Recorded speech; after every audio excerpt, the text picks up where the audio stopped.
तो दिल्ली की जमीन पर बदरुद्दीन अजमल अब ये कह रहे हैं कि उनका दावा है, वक्फ बोर्ड का दावा है और 60% जमीन राजधानी दिल्ली की वक्फ बोर्ड की है। दावे तो बड़े बड़े किए जाते हैं, लेकिन जब कागजात मांगे जाते हैं तो कोई कागज नहीं दिखा पाता। लेकिन दावा करने में देरी नहीं होती। ये वक्फ बोर्ड को लेकर नए नए शिगुफे जो छोड़े जा रहे हैं, उससे सिर्फ सियासी हवा गर्म करने की कोशिश हो रही है, सियासत करने की कोशिश हो रही है। क्योंकि जब से वक्फ बिल पेश किया गया है, तब से इन लोगों को दिक्कत होने लगी। दिक्कत इस बात की हो रही है कि पारदर्शिता आएगी तो क्या होगा। ये नहीं चाहते कि पारदर्शिता आए। क्या कहा है बदरुद्दीन अजमल में आज आपको हम बताने वाले हैं, लेकिन आपको बताएं कि किस किस चीज पर कहां दावा किया जा रहा है। पहले तो आप ये देख लीजिए, आप हैरान हो जाएंगे, निश्चित तौर पर हैरान होंगे। आपको बताएं, दिल्ली में जो नया संसद भवन बना है, भव्य इमारत जो बनी है, उस पर दावा पेश कर दिया है बदरुद्दीन अजमल ने। इसके अलावा उनका ये कहना है जो IGI एयरपोर्ट है, जी हाँ एयरपोर्ट की बात कर रहे हैं, वो भी वक्फ बोर्ड की जमीन पर बना है। सेंट्रल दिल्ली का काफी इलाका वक्फ बोर्ड का है।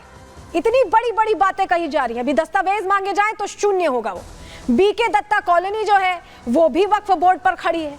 कब की कॉलोनी है, लेकिन उनका ये कहना है कि मंगोलपुरी भी वक्फ बोर्ड की जमीन पर ही खड़ा है। इसके अलावा वसंत विहार के पूरे इलाके को वो वक्फ बोर्ड की जमीन बता रहे हैं। जमीन तो कहीं की भी आप किसी को बता दीजिए, लेकिन अगर संपत्ति आपकी है तो आपको कागज तो दिखाने पड़ेंगे। ये तो नियम है, ये तो कानून है। लेकिन एक बार तस्वीर आपको दिखा देते हैं। हमने आपको जानकारी दे दी कि किस किस जमीन को कहा। ये देखिए, जो नई संसद है, जो शान से अब खड़ी है, एक नए तरीके से हमारी संस्कृति को उकेर कर यहाँ अंदर वो चीजें बनाई गई हैं, वो भी कह रहे हैं कि वक्फ बोर्ड की जमीन पर खड़ी है। इसके अलावा उन्होंने IGI एयरपोर्ट को बोल दिया है कि वो वक्फ की जमीन पर बना है। यानी उनका ये कहना है कि दिल्ली में जो अधिकतर इलाके हैं वो वक्फ बोर्ड की जमीन पर बने हैं। हैरानी इस बात पर होती है कि बदरुद्दीन अजमल ये बड़े बड़े दावे करते हैं, लेकिन अगर अभी कह दिया जाए कि चलिए जमीन आपकी, आप जरा कागज दिखा दीजिए, इस पर किसी के पास कोई जवाब नहीं होगा। क्या क्या और कहा है बदरुद्दीन अजमल ने, चलिए आपको बता देते हैं। जानकारी आपके सामने रख रहे हैं। दावे बड़े बड़े, सोचिए, बेतुके भी कहेंगे, क्योंकि किसी भी चीज का साक्ष्य नहीं है। साक्ष्य होता है, सबूत होता है, तभी सच्चाई मानी जाती है। उनका यह कहना है कि देश की गली गली में वक्फ की संपत्ति है। क्या कह रहे हैं कि 60% दिल्ली वक्फ की जमीन पर है। कहीं आपके घर पर भी दावा ना ठोकने देखिएगा। संसद भवन वक्फ की जमीन पर बना है। IGI एयरपोर्ट वक्फ की जमीन पर बना है। यानी जो भी सरकारी निर्माण हुआ है, जमीन का हुआ है, वो वक्फ की जमीन थी और उस पर निर्माण यूं ही कर दिया गया। ये कह रहे हैं बदरुद्दीन अजमल। वसंत विहार इलाके को वक्फ की प्रॉपर्टी बता रहे हैं। और इसके अलावा कहा कि वक्फ की संपत्तियां जो हैं हमारे पूर्वजों की संपत्तियां, यानी हमारे पूर्वजों ने इसे वक्फ को दान दिया था और उसके बाद इस पर निर्माण कर दिया गया।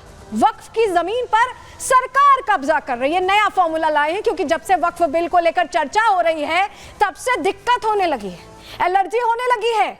ऐसे ही लोगों को जो वक्फ में जो चल रहा है, जो हेर फेर करते हैं बड़े लोग और जो परेशान होते हैं विशेष समुदाय के बाकी लोग, उससे किसी को कोई लेना देना नहीं। यहाँ सिर्फ मौका सियासत का है, क्योंकि चर्चा JPC की चल रही है। दिल्ली के लोग इस पर क्या सोचते हैं, क्योंकि दिल्ली की ही जमीन उन्होंने बता दी है 60% वक्फ की है। सुनिए जरा दिल्ली के लोग क्या कह रहे हैं। भारत के आधी जमीन पे कब्जा कहते हैं वक्फ बोर्ड का है, जबकि वक्फ बोर्ड का कोई नियम नहीं है। कोई बिल्कुल ही उसका हम लोग भर्त्सना करते हैं, बिल्कुल उसका विरोध करते हैं। कोई भी ज़मीन उनकी नहीं है। इसके ऊपर कानून बनेगा और हम लोग हर हाल में वक्फ बोर्ड से ये वापस लेना चाहेंगे। कोई अरब से कोई ज़मीन लेके थोड़ा ना है, या तो किसी मंदिर की ज़मीन है या वाली, या किसी राजा महाराजा की लूटी हुई ज़मीन है, जिसको ये दावा करते हैं अपने। कितना गलत है। एक तो शरण ले ली देश में आके, फिर ऊपर से कह रहे हैं ये ज़मीन हम लोगों की है। ये तो डिसाइड होना चाहिए। नहीं, तुरंत कानून बनाना चाहिए। इनको हर चीज़ वापस लेनी चाहिए। ज़मीन का मूल्यांकन होना चाहिए। ज़मीन है किसकी, पुरानी बैकग्राउंड में किसकी ज़मीन थी, ये वाली चीज़ें। सब लूटी हुई ज़मीन है, कब्जे हैं ज़मीनों के ऊपर। तो कोई भारतीय थोड़ी ना है ये ज़मीन। जितनी मुस्लिम कंट्रियां हैं वहाँ कोई वक्फ बोर्ड है ही नहीं। हमारा भारत जो है, हिंदुस्तान जो है, सब धर्म को मानने वाला देश है। और यहाँ पर जो पहले की जो सरकारें नहीं हैं, वो जानती थी कि एक दिन हमारा ये हर्ष होने वाला है, और उन्होंने ऐसी पावर या बातचीत दी। लेकिन हकीकत क्या है, चलिए जानकारी आपके सामने रख दे रहे हैं। देश में देखिए वक्फ के पास तीसरी सबसे ज्यादा संपत्ति है। पहली रेलवे के पास है, दूसरी सेना के पास है और तीसरी वक्फ के पास है। वक्फ बोर्ड की संपत्ति देश में कितनी आपको बताएं, 8,54,509 संपत्तियां हैं, ये दर्ज है, हो सकता है इससे ज्यादा हो। वक्फ की संपत्ति 9.40 लाख एकड़ में फैली हुई, अंदाजा लगा पा रहे हैं। वक्फ की ज्यादातर संपत्तियां जिस पे दावे किए जाते हैं उनके कागजात नहीं होते, कोई पेपर्स नहीं है सपोर्टिंग। मौखिक दावे पर वक्फ बोर्ड कब्जा कर लेता है, क्योंकि इससे पहले तो कोई व्यवस्था ही नहीं थी कि कहीं अपनी बात भी रख पाए। अब तो अगर वक्फ बिल आ जाता है तो शायद आप कोर्ट जा पाए। उससे पहले तो ट्रिब्यूनल था, वक्फ बोर्ड ट्रिब्यूनल, उसी के सामने आप बात रख सकते थे और उसी का फैसला आखिरी हो जाता था। और यही दिक्कत है, ये सब चीजें बदली जा रही हैं अब ना, तो इसीलिए दिक्कत हो रही है। वक्फ कानून की वजह से कब्जा करना आसान रहा, जो मैं आपको बता रही हूँ कि ट्रिब्यूनल के सामने ही जा सकते थे, कोर्ट का तो रुख ही नहीं कर सकते थे, यानी सुनवाई कहीं नहीं थी। वक्फ बोर्ड की मनमानी से हजारों लोग पीड़ित हैं। बहुत से लोग हैं जिसकी संपत्ति पर यूं ही दावा कर दिया गया, वो परेशान होकर ट्रिब्यूनल के पास गए, लेकिन ट्रिब्यूनल में सुनवाई नहीं हुई और वक्फ बोर्ड की ही संपत्ति के लिए हाँ कर दी गई और ऐसे में वो लोग यूं ही देखते रह गए। अब ये बदलने की कोशिश की जा रही है तो दिक्कत हो रही है। दिक्कत होना लाजमी भी है, क्योंकि पारदर्शिता आएगी तो खुलासे होंगे। संपत्ति जो तीसरे नंबर पर है वो कहीं खिसक ना जाए, टेंशन इसी बात की है। इसी से जुड़ी रिपोर्ट पहले आपको दिखा रहे हैं।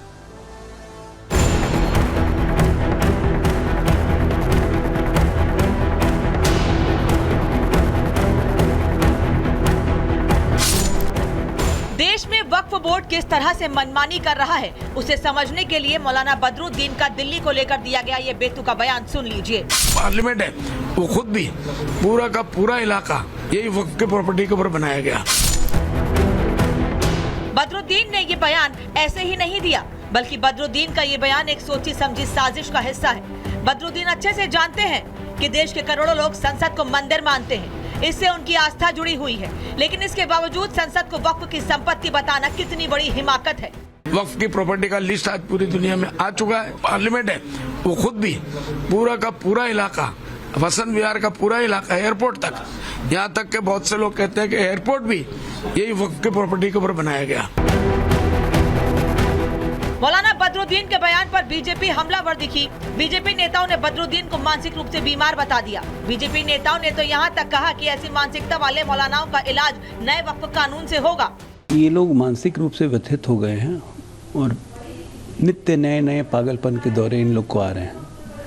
जब से जेपीसी लगातार बैठक कर रही है वक्फ बोर्ड पे, इनकी स्थिति खराब हो रही है। जेपीसी की जब निर्णय आएगा तो इन लोगों का दिमाग सही होगा। बदरुद्दीन अजमल जी का अगर बस चले तो वो पूरी दुनिया को वक्फ घोषित करके बोले कि पूरी दुनिया की जमीन हमारी है और बाकी सारे लोग जो है वो दूसरे प्लेनेट पर चले जाए, कोई स्पेसशिप लेकर वो चले जाए जुपिटर पर। इस प्रकार की बातें बीबीसी भड़काओ भाईजान कमेटी लगातार कर रही है, क्योंकि वक्फ के नाम पर भड़काओ भाईजान कमेटी काम पर। संसद और दिल्ली के 60% जमीन पर बदरुद्दीन के दावे पर हिंदू संगठनों में भी आक्रोश दिखा। हिंदू संगठन की तरफ से बदरुद्दीन सहित ऐसे मौलानाओं को जमकर लताड़ लगाई गई। विनोद बंसल ने बदरुद्दीन के बयान को दिल्ली में कब्जे की साजिश से जोड़ा।